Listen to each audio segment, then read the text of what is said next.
My mother's family is no longer speaking to her after learning that she has spent my entire life treating me as a disappointing mistake, while showering my younger sister with love, attention, and resources that were never available to me as her unwanted son. For 16 years, my mother's family watched her give my sister the bigger bedroom, expensive gifts, elaborate birthday parties, and constant praise while I received minimal attention and basic necessity. They assumed this was normal sibling favoritism rather than systematic rejection based on my gender. But yesterday I revealed that my mother had wanted 4 daughters and considered my birth to be the destruction of her perfect family dream. I told them about the hospital videos where she cried hysterically when told I was a boy, refused to hold me, and said she did not know how to move on from having a male child.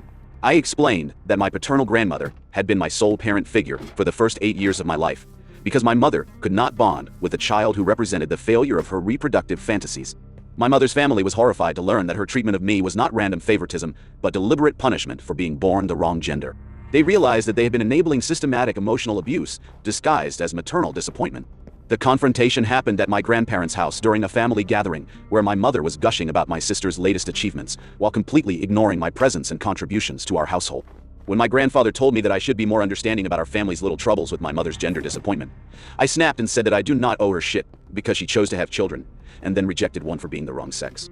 My mother's family had never heard the phrase gender disappointment applied to their situation, and they were shocked to learn that my mother's coldness toward me was not personality conflict, but systematic rejection based on biological characteristics I could not control. They immediately understood that expecting a child to be grateful for emotional neglect and favoritism based on gender disappointment was unreasonable and cruel. The argument that followed revealed 16 years of suppressed anger and resentment that my mother's family had never witnessed or understood.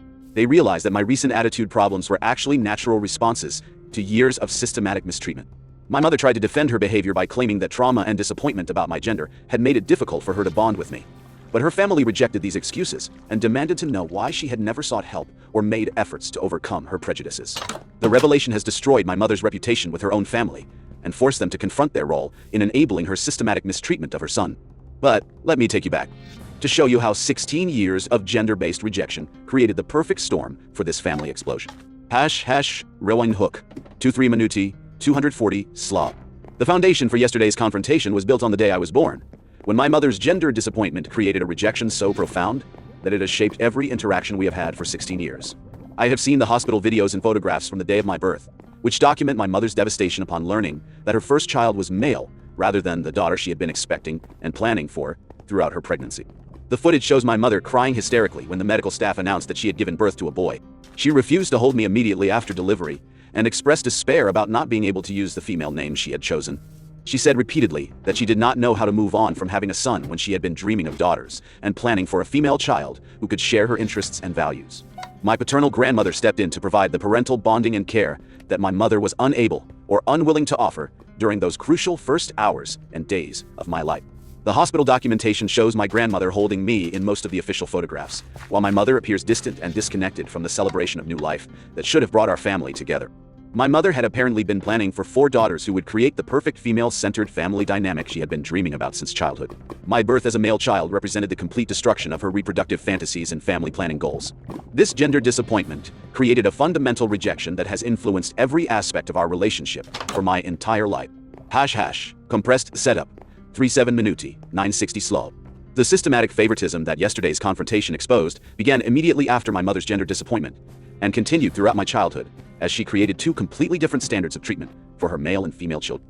My paternal grandmother became my primary caregiver for the first 8 years of my life, providing the love, attention, and emotional support that my mother was unable to offer due to her disappointment about my gender. I spent weeks at a time living with my grandmother, who treated me with the warmth and affection that every child deserves from their parent figures. She celebrated my achievements, comforted me during difficulties, and made me feel valued and loved, despite my mother's obvious lack of interest in my well-being. When my grandmother died from a brain hemorrhage when I was 8 years old, I lost the only person who had ever provided consistent parental love and support. Her death left me completely dependent on parents who had never developed genuine bonds with their son.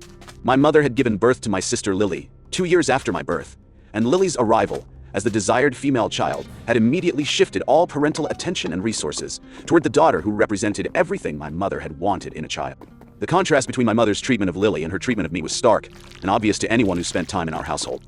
Lily received elaborate birthday celebrations with expensive gifts and large parties, while my birthdays were minimal affairs with basic presents that showed little thought or financial investment. Christmas morning provided the most visible evidence of the favoritism that defined our family dynamics.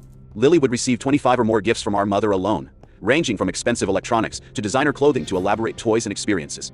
I typically received one gift from our mother, usually something practical rather than enjoyable, chosen with minimal consideration for my interests or preferences. The message was clear that my happiness and desires were not priorities worth significant investment. The physical space in our home also reflected the different values my mother placed on her male and female children. Lily was given the larger bedroom and was allowed to decorate it according to her preferences, creating a personalized space that reflected her interests and personality. I was assigned the smaller bedroom with basic furnishings that were never updated or personalized according to my preferences. My space felt institutional rather than welcoming, reinforcing the message that my comfort and happiness were not important considerations. My mother's investment in Lily's extracurricular activities and educational opportunities was extensive and expensive.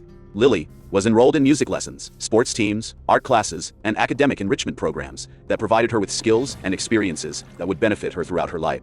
I was not offered similar opportunities and was expected to find my own ways to develop interests and skills without parental financial support or encouragement. The message was that Lily's potential was worth investing in while mine was not.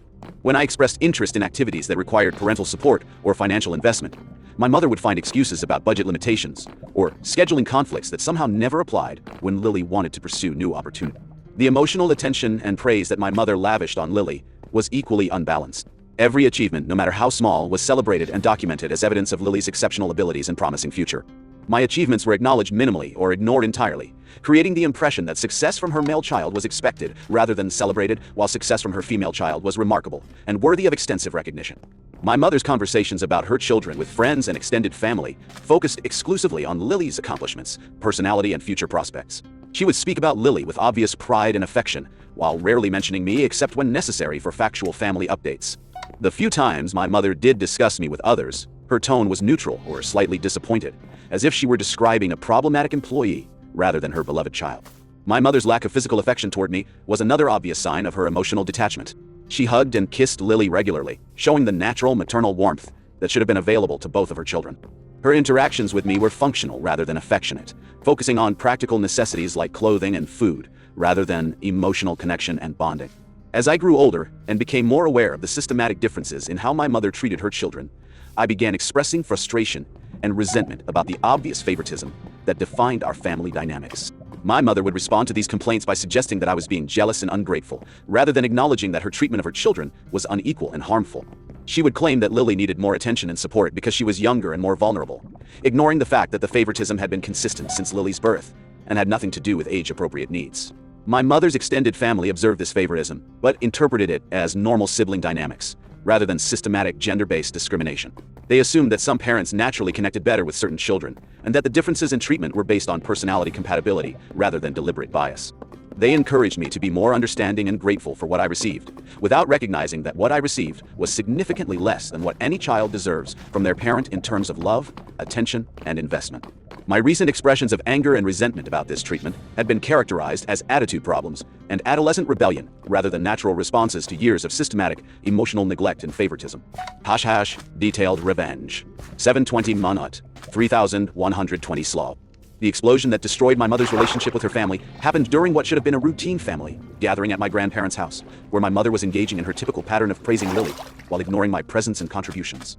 My mother had been gushing for over 15 minutes about Lily's recent success on a school project and the expensive scooter she had purchased to reward this achievement. She described every detail of the custom helmet and personalized lock that accompanied the scooter, emphasizing how proud she was of Lily's accomplishments and how much she enjoyed supporting her daughter's success. I sat listening to this elaborate celebration of my sister's ordinary school achievement while knowing that my own accomplishments were never acknowledged or rewarded with anything approaching similar enthusiasm or financial investment. The contrast was particularly painful because I had recently achieved academic honors that my mother had not mentioned to anyone, while Lily's routine project completion was being treated as evidence of exceptional ability and character. When my mother paused in her praise of Lily to take a breath, I said loudly enough for everyone to hear that she really did love to shower her favorite child with gifts and praise, while completely ignoring her son's existence and achievements. The room went silent as my extended family processed what I had said and tried to understand why I was expressing such obvious resentment during what should have been a pleasant family gathering. My grandfather was the first to respond, telling me in a stern voice that I should take it easier on my mother and be more understanding about our family's little troubles related to my mother's gender disappointment. His use of the phrase gender disappointment was the trigger that destroyed my self-control and unleashed 16 years of suppressed anger and resentment about my mother's systematic rejection and favoritism. I told my grandfather that I did not owe my mother anything because she had gender disappointment, and that I had not asked to be born to a woman who only wanted daughters and would spend my entire life treating me as a disappointing mistake. My words shocked my extended family, because they had never heard anyone articulate the gender-based nature of my mother's favoritism or connect her treatment of me to systematic discrimination rather than personality conflicts. The phrase gender disappointment was new to most of them, and hearing it applied to our family situation forced them to re-examine years of observations about my mother's obvious preference for Lily over me. My grandmother immediately understood the implications of what I had revealed and asked me to explain what I meant by gender disappointment and how it related to my mother's treatment of her children. I told them about the hospital videos showing my mother's hysteria upon learning that I was male, her refusal to hold me, and her statements about not knowing how to move on from having a son when she had been planning for daughters.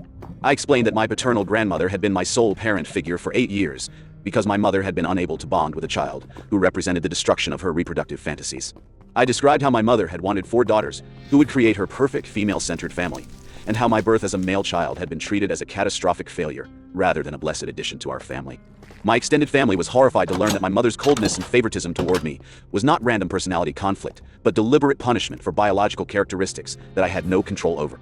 They realized that they had been witnessing and enabling systematic emotional abuse disguised as normal parental disappointment about difficult children. My mother tried to defend herself by explaining that gender disappointment was a real psychological condition that affected many parents, and that her difficulty bonding with me was not intentional cruelty but natural response to trauma and unmet expectations. She said that having a male child when she had been planning and hoping for a female child had been genuinely devastating, and that she had struggled with depression and anxiety about how to parent a son when all of her maternal instincts and preparations had been focused on daughters. But my extended family was not sympathetic to these explanations, because they understood that my mother had had 16 years to address her gender disappointment through therapy, counseling, or other professional help that could have allowed her to develop healthy relationships with both of her children. My aunt pointed out that choosing to have children meant accepting responsibility for loving and supporting whatever children were born, regardless of their gender or other characteristics that might differ from parental expectations and preferences. My uncle added that allowing gender disappointment to influence parenting decisions for 16 years was a choice rather than an unavoidable psychological condition, and that my mother could have sought help at any point to overcome her biases and develop better relationships with her son. My grandmother said that she had watched my mother treat her grandchildren unequally for years and had assumed that the favoritism was based on personality differences or age-related needs rather than systematic gender discrimination. She expressed regret for not intervening sooner to protect me from emotional neglect and for not recognizing that my mother's behavior toward me was abusive rather than simply disappointing. My grandfather, who had initially defended my mother and encouraged me to be more understanding, began asking pointed questions about how long my mother had been treating her children differently and whether she had ever sought professional help for her gender disappointment. When my mother admitted that she had never pursued therapy or counseling to address her inability to bond with her son, my grandfather became angry and accused her of choosing to maintain her prejudices rather than working to overcome them for the sake of her child's well-being.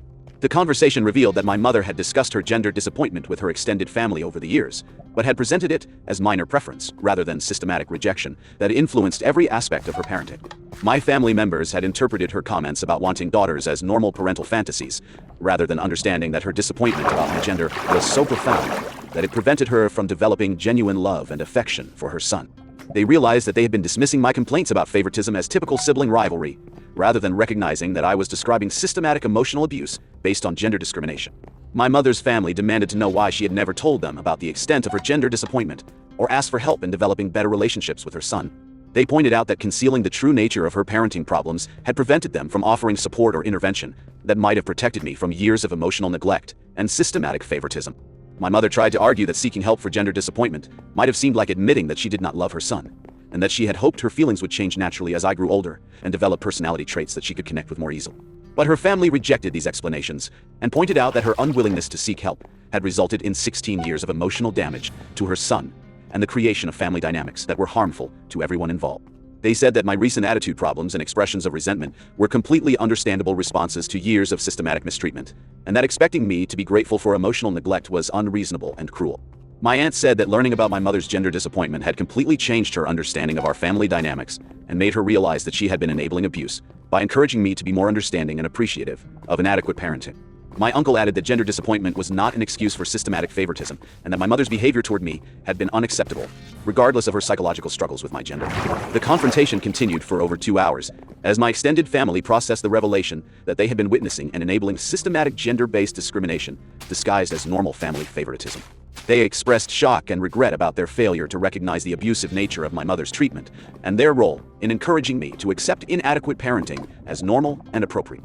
By the end of the evening, my mother's entire extended family had turned against her and expressed support for me as the victim of systematic emotional abuse that they had failed to recognize or address.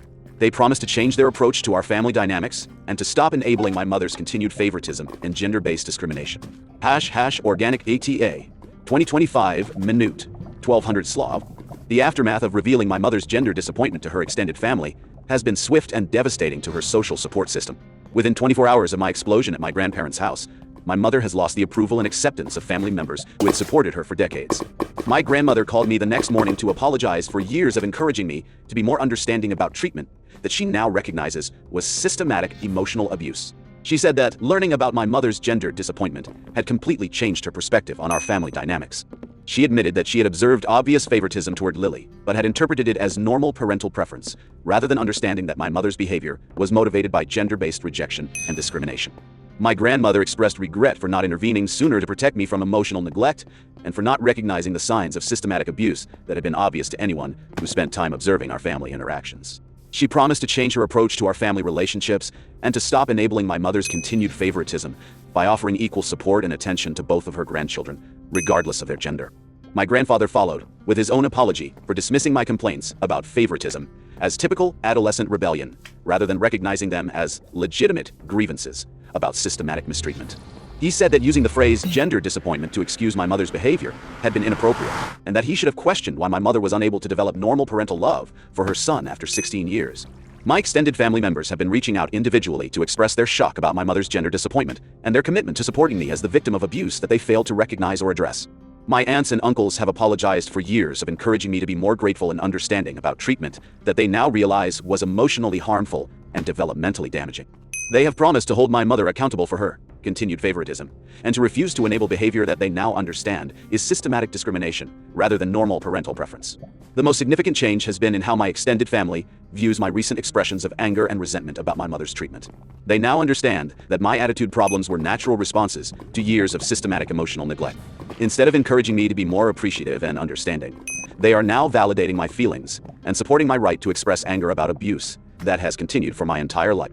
My mother has been calling family members desperately trying to minimize the significance of her gender disappointment and restore relationships that were damaged by my revelation of the truth about our family dynamics. She has been arguing that gender disappointment is a common experience for parents and that her difficulty bonding with me was not intentional abuse, but natural psychological response to unmet expectations about her children. But her family members are no longer accepting these explanations because they understand that choosing to maintain gender-based prejudices for 16 years was a deliberate decision rather than an unavoidable psychological condition.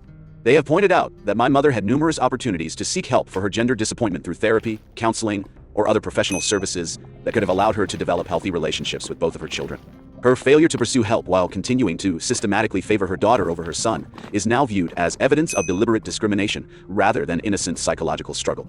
My mother has also tried to argue that my revelation of her gender disappointment was motivated by adolescent rebellion and desire to cause family drama rather than legitimate grievances about her parenting. But her family members have rejected this characterization because they can now see that my complaints about favoritism were accurate descriptions of systematic abuse rather than exaggerated claims from a difficult teenager. The evidence of my mother's gender disappointment has forced my extended family to re-examine years of observations about her obvious preference for Lily and her emotional distance from me. They now understand that what they interpreted as normal personality conflicts was actually systematic rejection based on biological characteristics that I had no control of.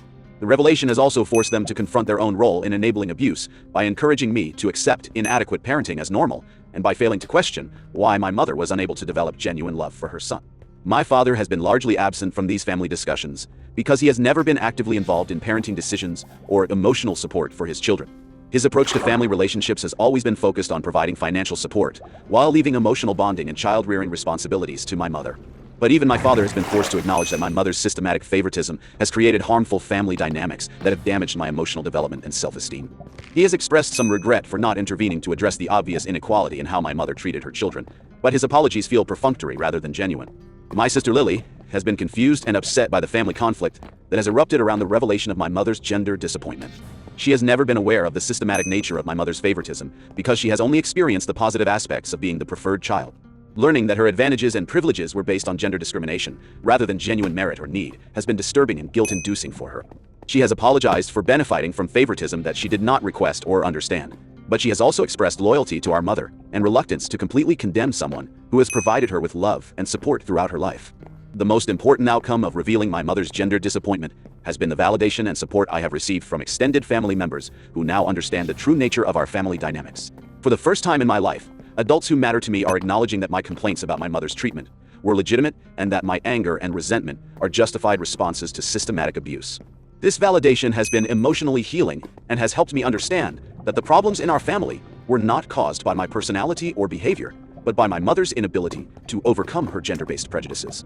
I now have family members who are committed to holding my mother accountable for her continued favoritism and who refuse to enable behavior that they recognize as systematic discrimination. The revelation has also provided me with language and concepts to understand my experiences as forms of abuse rather than normal family conflict. Learning about gender disappointment has helped me recognize that my mother's behavior toward me was not personal rejection based on my individual characteristics, but systematic discrimination based on biological traits that I could not control.